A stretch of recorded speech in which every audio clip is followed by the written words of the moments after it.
You're sitting quietly in your stand listening to the sounds of nature. You hear something off to your left and you think that it's just that pesky squirrel that was out there earlier. Well, as you look that way, there's your target buck at 60 yards and he's closing in fast. What you do in the next 5 to 10 seconds has a great high impact on whether or not you're successful in taking that deer. Today I want to go through the shot process with you, what to do before the shot, during the shot, after the shot, and give you some tips and tricks that'll hopefully help you when the moment of truth arrives this fall.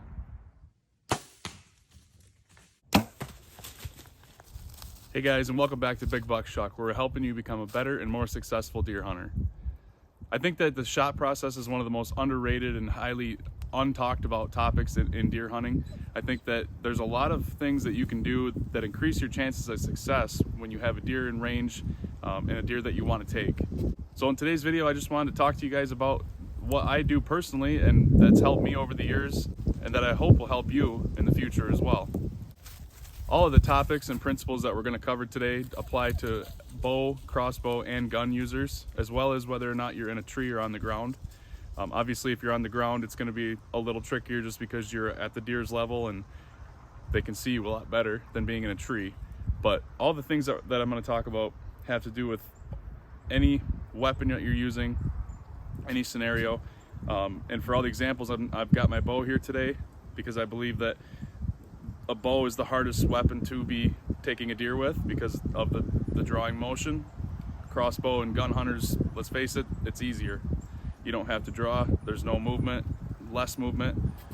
So for the examples, I'm going to be using my bow, but they're the same principles across the board. And I know there are a million different scenarios that we can find ourselves in as deer hunters, but I still believe that most of these principles apply to the majority of situations that you're going to find yourself in, and I believe they will help you if you apply them and use them properly. So first thing, you're sitting in your stand, hanging in your saddle, up in your ladder stand, doesn't matter what type of blind or hunting system that you hunt out of. First thing that you want to do, if you're sitting there and you see a deer and it's, 40, 50, 60 or more yards away, but it's coming your direction, first thing you want to do is grab your weapon. And if you're using a gun or crossbow, get it up to your shoulder and get in position to take a shot before that deer covers any more ground. As soon as you see it, get that gun or crossbow up to your shoulder. If you're using a bow, get your release clamped on, get yourself up in position. Obviously, if you're sitting in a tree stand, if you don't shoot sitting down, you want to grab your bow, clip it onto your release as you're standing up, and get ready for a shot. And you want to anticipate which way the deer is going to go. So if the deer comes in on your strong side and he's quartering towards behind you, you want to obviously get your body in a position to be able to shoot back that way. And vice versa, if he's coming quartering out this way or coming straight in, you want to kind of anticipate where that deer is going to end up and where you want to take your shot. You want to pick a hole, pick a window, pick an opening in between some trees, something to get yourself ready and in position to where if that deer is still way off to your left, you can still, but he's coming towards your front, you're in position to where you can shoot out in front of you versus getting in position to shoot him where he's at. Now he's quartering, coming this way, and now you have to turn your body, creating more movement, which he could potentially pick you. Now if they come in on your weak side, same thing, get up, or just clamp your release, depending on how you're hunting, clamp your release, get yourself ready and start turning to where that deer's coming in at. Or if you're in a saddle, you're facing the tree, and they come in on your weak side, either pivot on your platform and get your bow around the tree, or turn yourself around to be able to shoot this way. But no matter what way they're coming in, you want to get yourself in a position to be able to take advantage of where they're going to be when you shoot. So I know that can be hard to gauge sometimes because obviously deer change directions, they do crazy stuff, but you want to do your best to kind of anticipate in your mind, all right, are they going to the water? Are they going to that field edge? Are they going to that food plot? Where are they going? What trail? If they're going on a trail, does that trail wrap around and go away from you? Does it come back around you somehow? So you want to get into the position as soon as possible. As soon as you see that deer, get yourself up, clamp your release, and be ready to take the shot in whichever area that you anticipate the deer being in for the shot. Another note on that is that do not care what the deer is. Don't be sitting there or hanging there if you're in a saddle and reach for your binoculars first. Don't do that. That's wasting time. You're making more movements. You're gonna have to get in position anyway if it is the deer that you want to kill. So it doesn't matter if you're hunting a doe or a 160 class buck, no matter what that deer is, don't worry about what it is until after you've already gotten in position. Then if you're in position and you can maneuver yourself to grab your binoculars and check it out or whatever you want to do, that's up to you. But my best advice is to get in position before even worrying about what that deer is. If it's a fawn, if it's a button buck, don't let that stop you from getting yourself ready in position before that deer makes it close enough to you to pick you. Now in that scenario, the deer is far enough away that you have time to get up and adjust and get ready for a shot. But let's talk about the situations where we've probably all been in, where the deer comes in and you don't even know he's there, or the deer's already on top of you somehow. If you're hunting in a swamp or it's tight quarters, or in a wet marshy area where it's real quiet, they can move without making a lot of noise. Wet leaves, pines, thick brush, there's certain situations where the deer can sneak right up on you and be 10 yards from you and you don't even know they're there. So, and if you haven't experienced that, you will if you hunt long enough. So if you're in that situation, you're sitting there in your stand or hanging from your saddle, however you're hunting, and you glance down and there's a deer at 20 yards or 15 or 10. And let's just say it's on your strong side, since it's the easiest scenario. So you glance down, your bow's hanging up here. You don't have it in your hand. You're sitting here. You don't have it in your hands yet. You look down, there's a deer. Move as slowly as you can. And obviously not when the deer is looking at you, or even when the deer has its head quartered to you in any sort of way. Deer have their eyeballs are on the sides of their heads for a reason. They have almost 360-degree field of view. So if you try to move while that deer's looking straight ahead, you're probably going to get picked if it's that close, and especially if it's quiet, if it's not windy.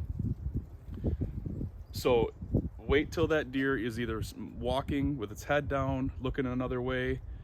When it gets its head behind a tree, that's when you want to start moving your arm to get your bow, and everything's in slow motion. I mean, it's very rarely are you going to move quickly to get your stuff and to get ready for a shot, because not only are you going to be panicked and scatterbrained because of he's right on top of me, but that deer is going to see you a lot easier if you're moving quickly, jerky movements. So slowly reach up, grab your bow off the tree, and slowly move it, and stop if you have to. If that deer looks up, it's looking around, hold dead still, and wait for it to take a couple steps or to look off in the different direction, or if it gets its head behind a tree, behind some leaves, something to block its view, then slowly bring it up and get your release on and start turning your body.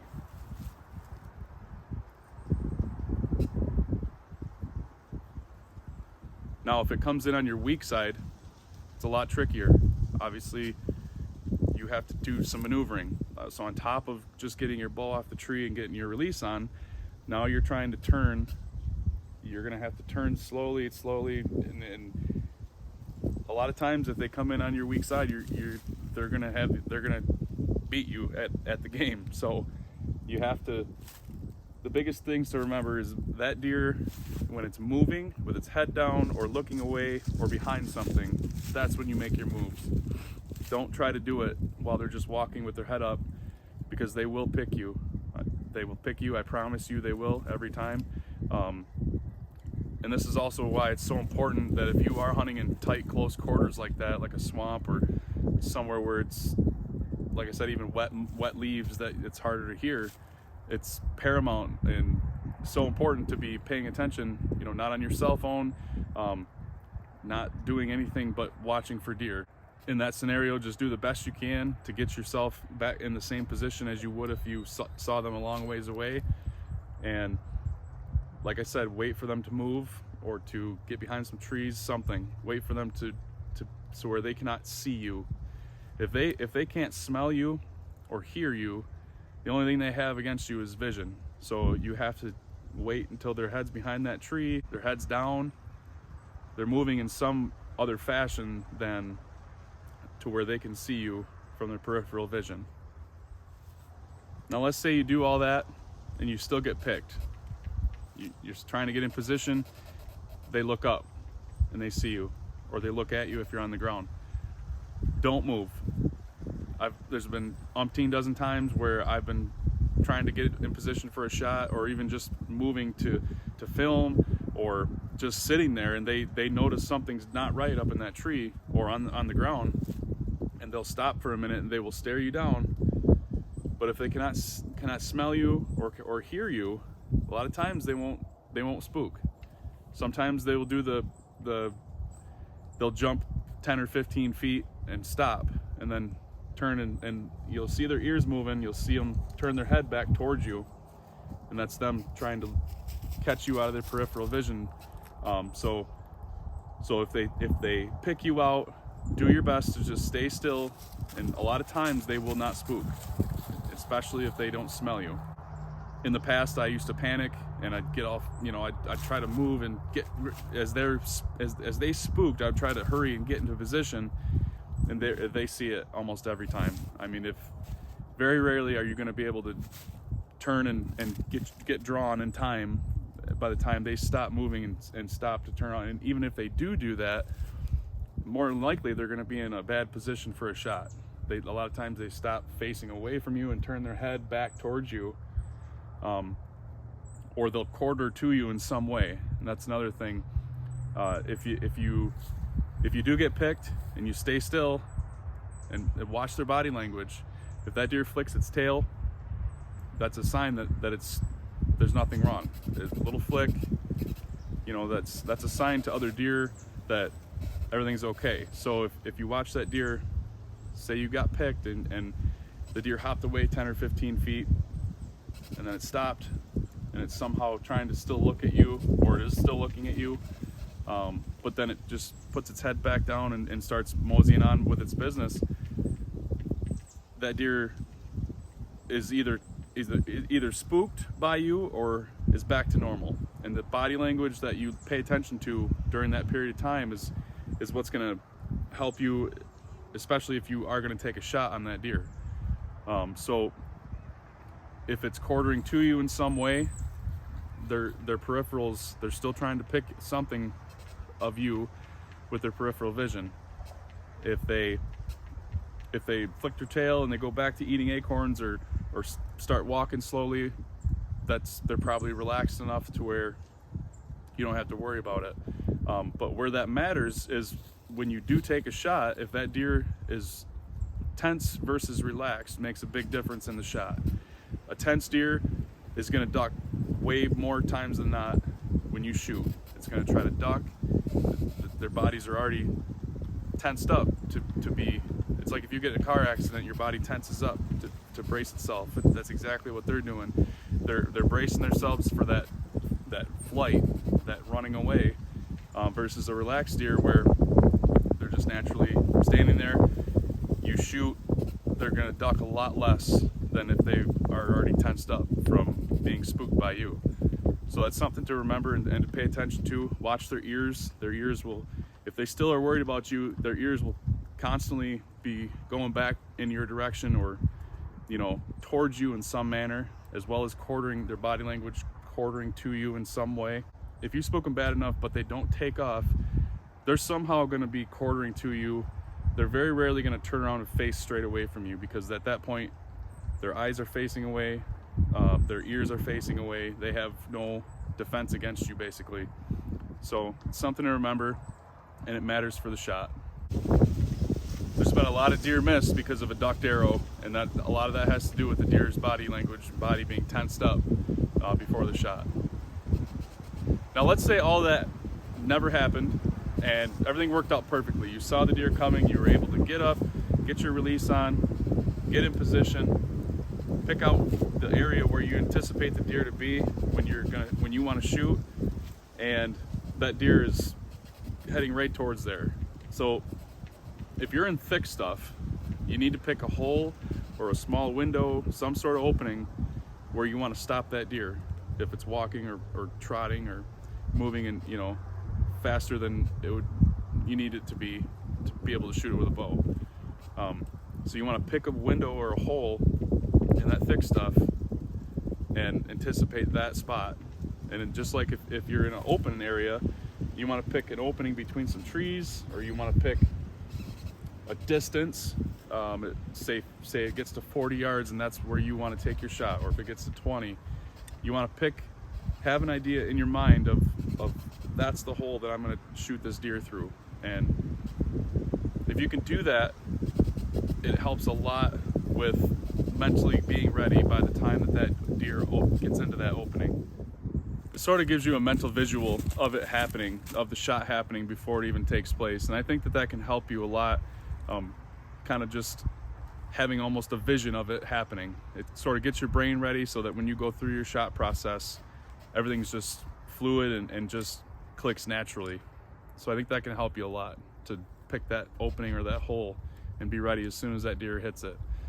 So the next thing that you want to do, so say the deer's on its way in, you're ready to go, you're standing here waiting for the shot, facing the opening that you're anticipating that deer to be in when you take a shot, or you're hanging in your saddle and you're ready. Now, first thing you want to do, then before the deer gets to that opening where you're anticipating it to be, you're going to want to draw your bow. And a lot of this is situational, so there's a million different scenarios in this as well, depending on whether you draw really fast, draw it nice and easy and slow, how close the deer is, how far away, if it's heads down, if it's looking away, if it's trotting or running, or if there's other deer around you that could pick you as you're drawing and spook that deer before it even gets to where you want to shoot. There's a million things that could happen, but for the sake of the video, we're just going to say that the deer is all by itself, walking towards the opening where you want to take a shot. And ideally, there's going to be a tree, or it's going to be looking the other way, something to where you can draw without being seen. This is kind of where, if that deer is not going to look away, and if there's no brush or trees in the way of it for you to draw and not be seen, I'm drawing as fast as I can. Now, if the deer is looking away, or if it's got its head behind a tree, you can obviously draw a little slower, but you're just going to have to gauge that depending on the situation that you're in, and pay attention to that deer's body language. Like I said, if it's got its ears facing you, if it's got its head in some way facing that where it can pick you up out of its peripheral vision, you're going to want to be careful. But let's just say that before that opening where you want to shoot the deer, there's a nice big oak tree. You can, as soon as that deer gets its head, not its body, as soon as the tip of that deer's nose gets behind that tree, you start drawing and get your aiming right to where that opening is. Now, by the time that deer gets out from behind that tree, you're already at full draw, ready for the shot, and it has no chance of picking you off during your draw cycle. The other thing is, if it's looking away, or if it's head straight down, if their head's straight down, they can still pick you up, especially if you're up in a tree, but it's a little harder for them. They can't look straight up in the air. So if their head's down, it helps. If their head's away, that's obviously even better. So head down, head away, or behind some sort of obstacle, tree, brush, pile of leaves, dirt pile, something. That's when you draw your bow. Don't draw your bow, obviously, if the deer is looking in your direction. Don't draw your bow if that deer is walking with its head up to where it can see all around its sides and up, But again, that's a situational thing. But my best advice is while that deer is distracted or looking away or behind something, that's the best time to draw your bow. And if it's windy, that's a bonus. I love hunting in the wind because the wind not only creates sound distractions, but it creates movement distractions, and it masks a lot of your mistakes. So the squeak of your rest, or a squeak of your platform, something happens, you got a better chance of it being successful on your draw if it's windy. So all these things you have to factor in and you have to pay attention. If it's dead calm, which I hate hunting in dead calm conditions, you've got to be spot on. I mean, that deer, it's really, a lot of it depends on what's going on, but the best case scenario for dead calmness is if that deer is behind something when you draw your bow. I hate hunting in dead calm conditions. There's just, you cannot make any mistakes, and it seems like more times than not that deer, they always pick you. It seems like in dead calm conditions, no matter how good you're hidden, no matter how good you've been with not moving when they're able to see you and all that. So but that deer is coming in, gets behind that tree, draw your bow. And the next thing that I see a lot of people make a huge mistake on is grunting to a stop. So I personally like to grunt a deer to a stop to take a shot. Some people whistle, some people say hey, they'll make whatever noise they like to make. But me personally, I think it's a lot more natural and a lot more not as intrusive, I guess, to a whitetail is to hear a soft grunt, soft bleat. And all I do is I start really low, really, the biggest mistake I see is people go, meh, super loud. And 9 times out of 10, that's gonna scare that deer. It's gonna turn inside out. I mean, I've seen it. When I was younger, I did it. I learned the lesson the hard way. But start off really really quiet, really soft with your grunt, especially if the deer's close. And you can always increase the volume as you need to, because if you're too loud, that deer it's not a natural sound. Especially if you're bow hunting, so it's close, that deer's gonna spook. And a lot of times that deer, when you make a loud grunt like that, it's gonna lock up instantly. It's not gonna slowly come to a stop and then look around. It's gonna, if it hears that loud grunt, that meh, like that, it's gonna instantly lock up. And if you're not careful, the deer's vitals might not be out from behind that tree yet, or they might turn towards you, and face the direction of the sound. There's a lot of things that can happen. So the best thing to do is to start off softly grunt, meh, meh. And if you have to increase the intensity, meh, meh, meh, then you can do that. But more times than not, the softer you are, they're gonna hear it, especially if it's not too windy. Here's a couple examples of that.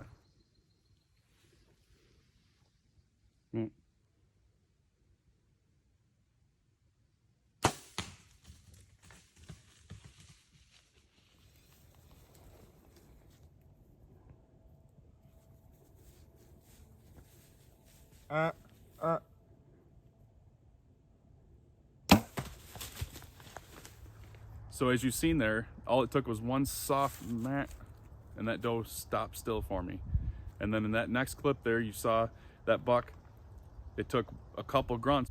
A lot of times it'll take 1 or 2 to get them to stop, especially if they're not alarmed, if they're just casually walking through, like those two were. It'll take a couple for them to stop. But the best thing to do is start off low. That's the best advice I can give you on grunting to a stop. So the deer is behind that tree, you're at full draw, steps into that opening and you're on the vitals. All you got to do, meh, just a soft meh. And 9 times out of 10, that deer will look up or look around and will stop. If it doesn't, meh, meh, then it'll probably stop. If very rarely does it take a third grunt to get that deer to stop, because you're in close proximity. Especially it's looking around, doesn't see any other deer, so it's automatically on alert, which is why it's so important that you don't start off loud. Now, if you find yourself in a situation where you just started to draw your bow and that deer looks up at you right here, don't stop. Don't stop. Keep drawing. At that point, it's too late. Don't worry about grunting. Don't worry about anything. If you started to draw and that deer's already looking up, picked you, if it's in a position to where you can get a shot, an ethical shot, not straight on, straight away, but if it's quartering to you slightly or away from you slightly or broadside, don't stop. Finish that draw. A lot of times that deer will stand there, and at this point, it's a chess game between you and that deer. You're gonna have to be spot on with your aiming and all that good stuff, because now that deer's on high alert. So deer looks up, sees you, don't stop. Get up, get his back as fast as you can, get on the vitals, and take your shot. Now the next thing is aiming. Once you're at full draw, the vitals are in your sights. Aiming is the next thing you got to worry about. Now I like to aim directly at the heart, and there's a couple reasons why I do that. And a lot of guys will aim right behind the shoulder, mid chest, and if the deer is perfectly relaxed and is not in any way tense whatsoever, that can be effective, and obviously it works. With a gun or a crossbow, obviously a lot of it doesn't matter because they're so fast and the deer doesn't have time to drop. But the reason why I aim at the heart all the time is for a couple reasons. One, no matter what, I've got a kill shot. If I take out the heart, that the deer is perfectly relaxed and it doesn't drop at all, I hit it, I shoot him in the heart, and the deer's dead. And so obviously that's effective. And the other reason, which plays into how the deer's body language is, if it picked you while you're drawing, if it's tense because it's picked you in the tree and knows you're there, and it's tensed up and real skittish now, a lot of that stuff can affect what the deer does when you take your shot. So if you're aiming at the heart and that deer's tense, the deer they can drop 6-8 inches sometimes when you shoot, and depending on how fast your bow is, depends on where the point of impact is going to be as well. So there's a lot of factors that go into that. But if that deer is tense and you take your shot and you're aiming at the heart and it drops that 6 or 8 inches, now you're into the high lung, mid to high lung. So it's still a perfect kill shot. Now if you aim center mass, as that deer is tensed up and ducks the arrow, you're either shooting it in the spine, making a bad shot, where you don't recover the deer, or completely missing the deer. So aim for the heart. I aim for the bottom third of the chest, right in the armpit, basically, of the deer. And I just think that it's the best way to go. You have the best chance, especially the reaction time of a whitetail is so fast that it can drop that 6-8 inches in split seconds, and your arrow doesn't have a chance. So aim for the bottom third of the chest, right behind the armpit, right behind that front shoulder, and you'll have success with that.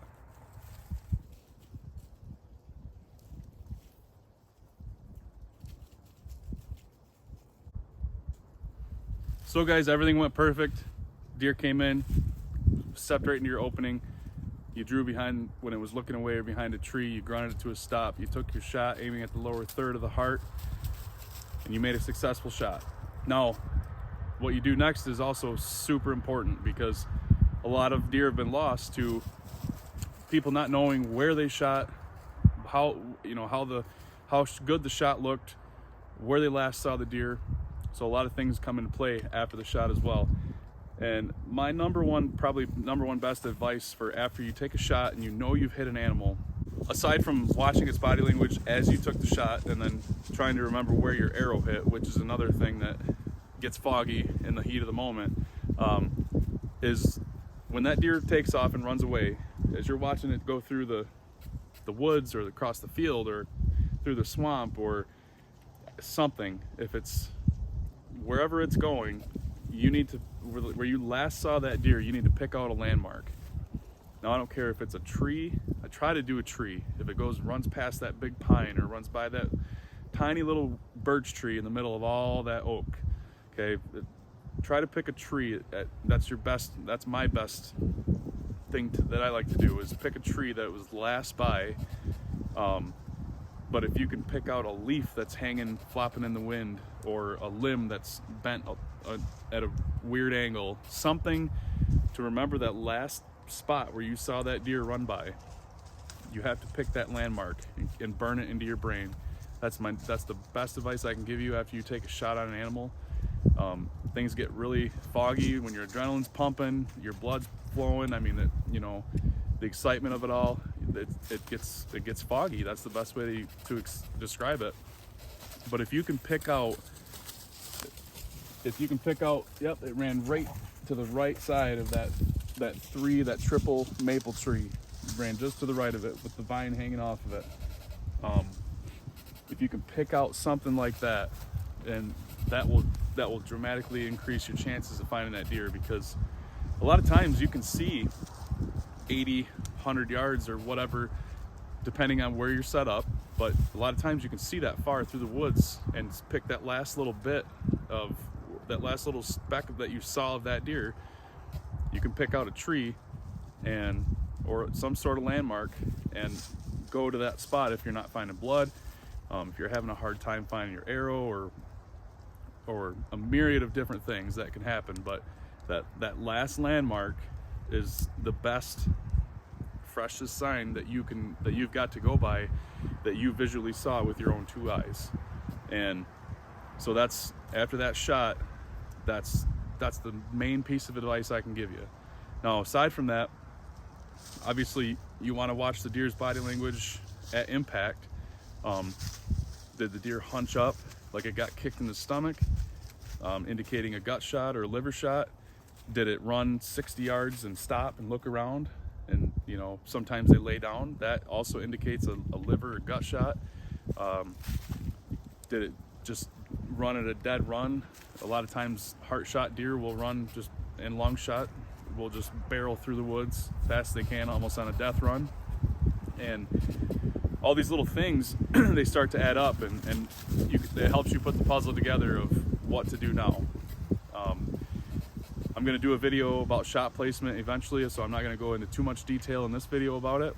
But what that deer does at impact and right after the shot, and remembering that last landmark of where you saw that deer last, will dramatically increase your odds of finding it. So just something to remember. Well guys, I know that was kind of a long-winded video, but I hope you learned something from it. I hope I can help you out in some way. I really hope you guys practice these things in the off season, watch deer videos, watch hunting shows, and kind of just practice it. I mean, go through the motions as you're watching these videos and stuff in the off season. Now's the time to prepare for this coming season. And I think that if you guys dial in the whole shot process itself, I think that you guys will dramatically increase your odds of success, and that's what we're here to do, is to help you guys kill more deer. So I really appreciate you guys hanging out with me today, and I hope that some of this stuff helps you guys out. So if you guys like what I had to say today, if you guys liked the video, check out the other videos. There's a lot of good stuff that I've put out. I'm trying to put out more, and it's all to help you guys be more successful in the deer woods. So if you guys enjoyed this, smash that subscribe button, hit like, comment, tell me what I did wrong, what I could do better, tell me what you do differently. That'll help me out. So tell your friends, share with the friends, share on Facebook, go to the Big Buck Shuck Facebook group if you want to join that. And I want to thank you guys again for being here, and we'll see you guys all in the next video.